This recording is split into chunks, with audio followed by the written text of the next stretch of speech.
Rembrandt ink drawings harbor a unique secret. He was not only a master artist but also a bold innovator with his mediums and tools. During a recent visit to the Rembrandt House Museum, I had the opportunity to study some of Rembrandt's drawing tools firsthand. Although I have worked extensively with many traditional drawing media, there was one tool I had never used before, a natural reed pen made from reed grass. I decided to order some of these pens to see if I could learn more about how Rembrandt used this ancient tool in his drawing process. I just got this package from the Rembrandt Museum in Amsterdam.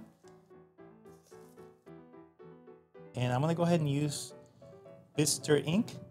And this is a natural Bister ink that I made using the Kramer pigment, the genuine wood soot that he sells through his website.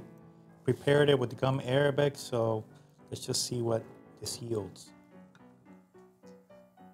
And this is a beautiful drawing by Rembrandt. I'm gonna just, I don't want to get too precious with it. The idea is to explore the techniques, and then I may come in later on and just, I just want to lay in some of these passages and the general proportions.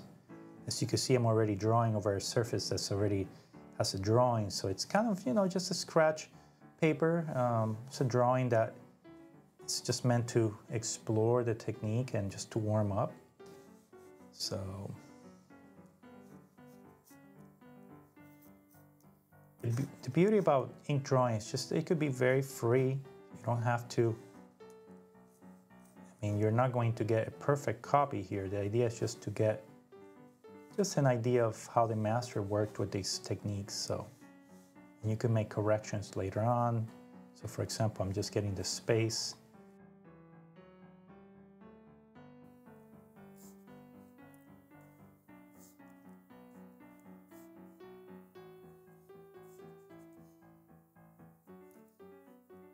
You know that he has, you know, the placement may not be correct here, but again, this is a very free drawing.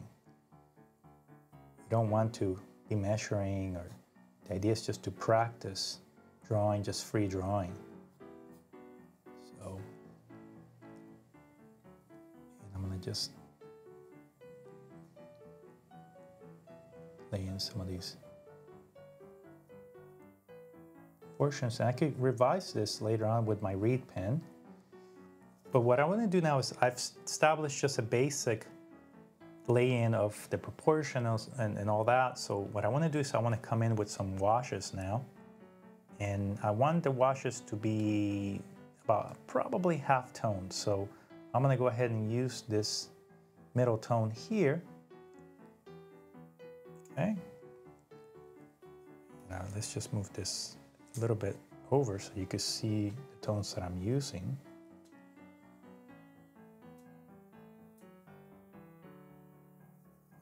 So what I want to do is I want to test out that wash in the corner of the paper, and I could see that it's a bit strong, so I may need more water on there. And the idea is just to get the right tonality there. So I think that's about right. So I'm going to have to dilute this. Okay, it's important to have a piece of paper towel. I'm going to clean the brush, the excess ink on this piece of paper towel. So that's the best method to work with these materials. So let's test this out again. And I'm probably going to need to go darker. Okay, so I think that's about the right tone. So I'm going to start by laying in just a broad wash right over the face. And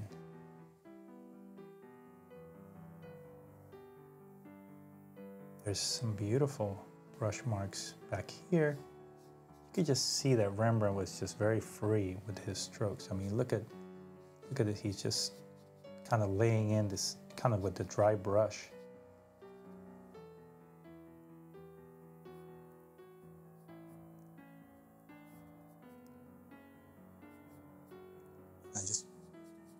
do this kind of dry brush technique here. So by wiping the brush and having less water in the brush, you actually could control the wash a little bit better. So go ahead and load up the brush with just a tiny bit more ink and do these kind of quick schematic brush strokes back here.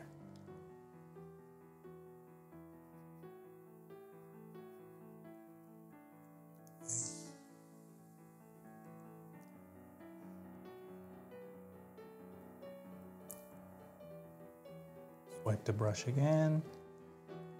Get some of these darker shades. These are just accents. Again, the idea here is just to get some of these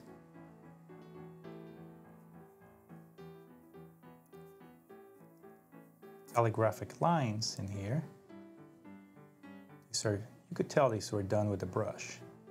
So I'm turning the brush. Very loose, very amazing craftsmanship skills here. Rembrandt was a master draftsman, and you know it's not easy to copy some of these drawings. Look how he just does the pattern here of the clothing with just a few strokes. So I'm gonna wipe the brush once again. And fairly soon I'm going to go in and I'm going to dilute the ink just somewhat so the tone is just a little bit lighter.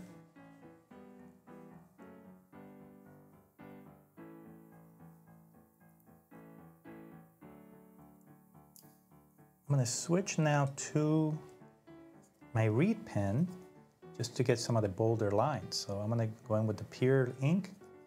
And now I could just come in and really lay in some of these thicker lines. The line quality of the reed pen is slightly different than the regular quill. It gives you bolder lines. It's kind of meant for accent. And as you can see, I could reinforce this drawing with accents.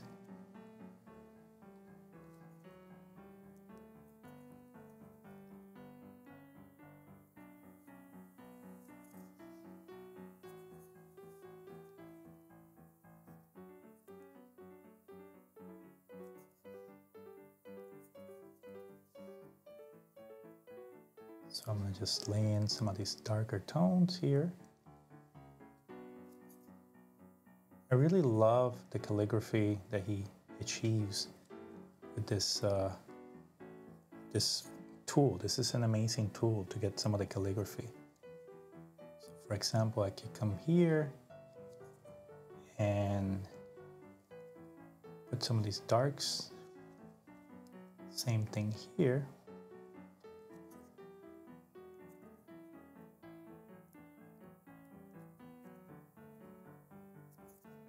Accents.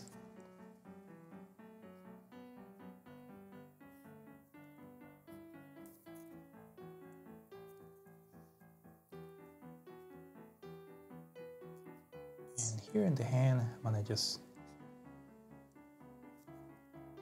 it's a tough one. This hand is very, very schematically done. It's quite literally like 3 strokes. Not sure if I was successful there, but it's okay. The idea here is just to learn and to just keep practicing.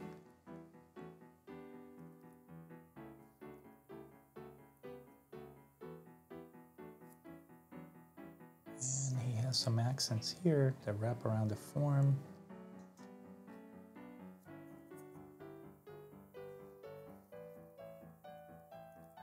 And here I could make this a little bit bolder.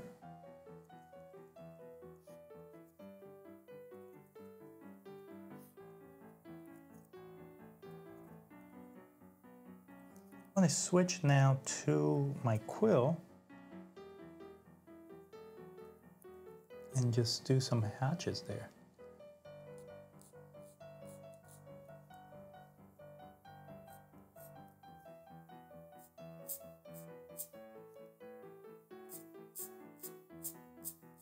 And those kind of fine lines inside the shade mask, this is the best tool to use because you have the ability to do some very fine lines.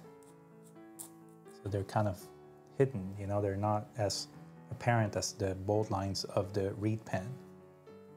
So you could come back in here and start bringing out some of these finer lines. So you're kind of using both tools to vary the line quality.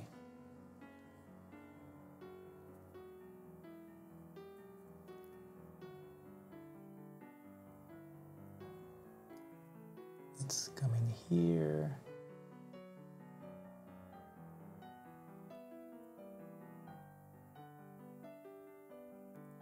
And work on some of these details.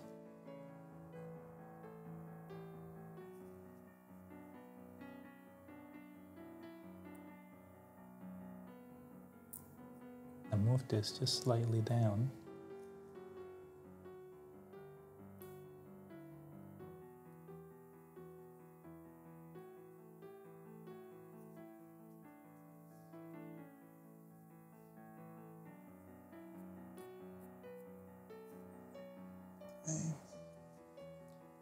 And I can continue to refine some of these lines. Again, this is a warm-up drawing.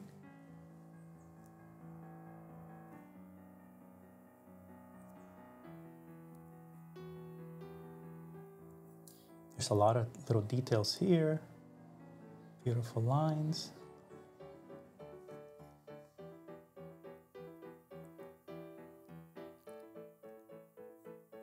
I could make some bold lines here with the quill, but generally the quill, the reed pen is ideal for that purpose. So I'd rather just do the bold lines with the reed pen instead of the quill.